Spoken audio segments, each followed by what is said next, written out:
Hi guys, it's சார்வினி. எல்லாரும் எப்படி இருக்கீங்க? நலமாக இருக்கீங்களா? கண்டிப்பாக நீங்கள் எல்லாரும் நலமாக ஆரோக்கியமாக இருப்பீங்கன்னு நான் நம்புகிறேன்.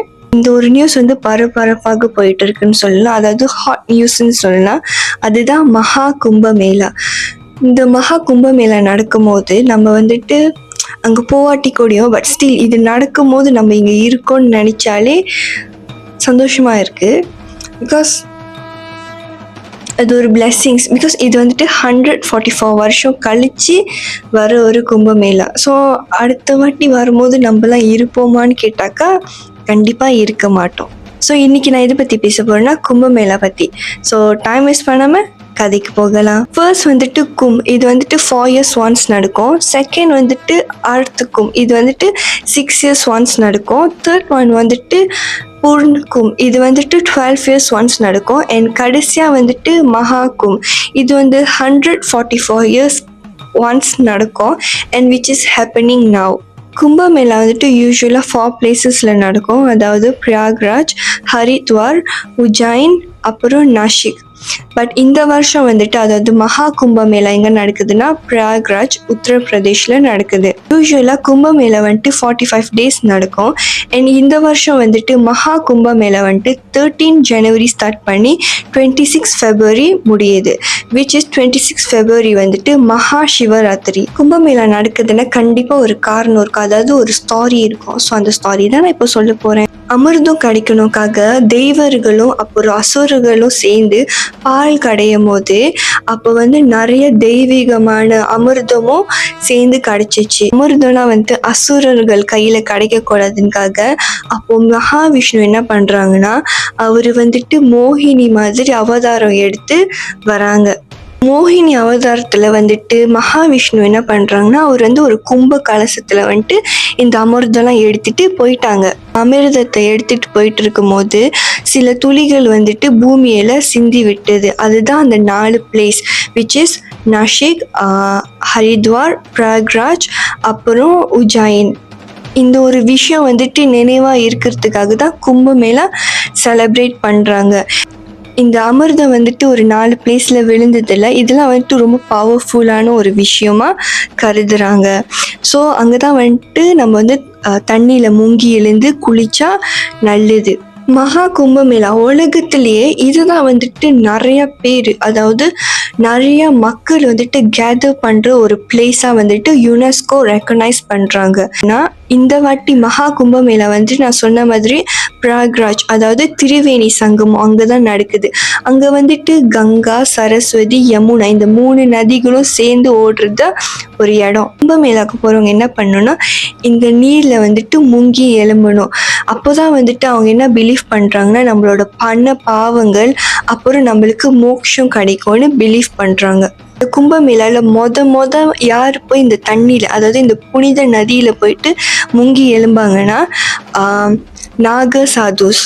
ஃபர்ஸ்ட் இந்த புனித நதியில் நாக சாதுஸ் தான் டீப் பாத் பண்ணணும்.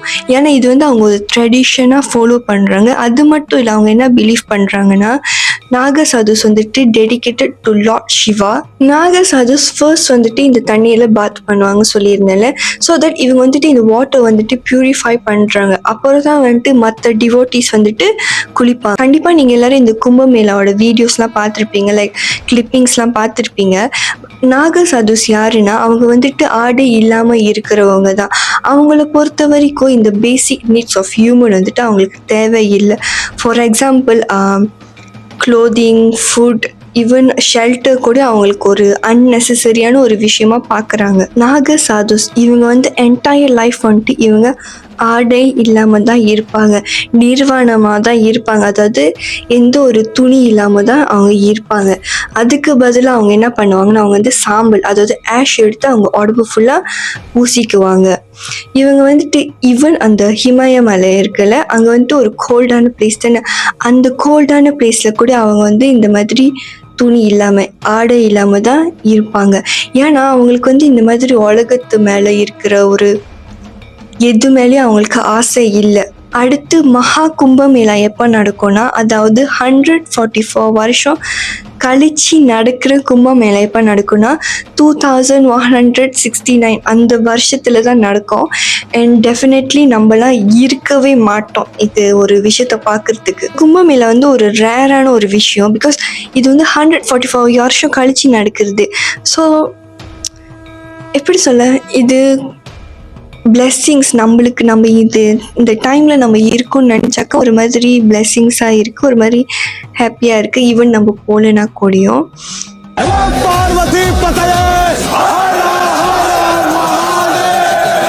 ஸோ கைஸ், இன்னைக்கு அவ்வளோதான். எனக்கு தெரிஞ்ச அளவுக்கு நான் வந்துட்டு இந்த கும்பமேளா பற்றி நான் சொல்லியிருக்கேன். நான் நம்புகிறேன் நான் எந்த அளவுக்கு முடியுமோ அந்த அளவுக்கு நான் ரொம்ப ஷார்ட்டாக தான் சொல்லியிருக்கேன்.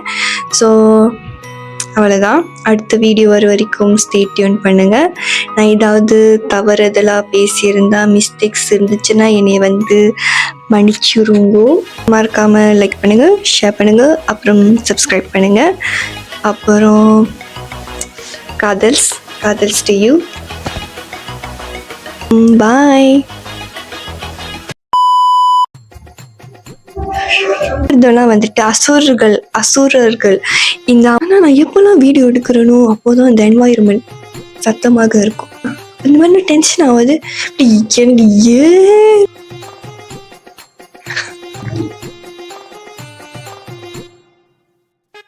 சரி, நான் வந்து கோவம்லாம் பண்ண மாட்டேன். நான் வந்து சும்மா தான் இருப்பேன். ஆனால் வந்துட்டு யாராச்சும் எனக்கு கோவப்படுத்தினா தான் எனக்கு கோவம் வரும். அப்போ கோவப்படுத்துகிற மாதிரி நீங்கள் நடந்துட்டிங்கன்னா நான் கோவப்படணுமா கோவப்படக்கூடாதா? சொல்லுங்க.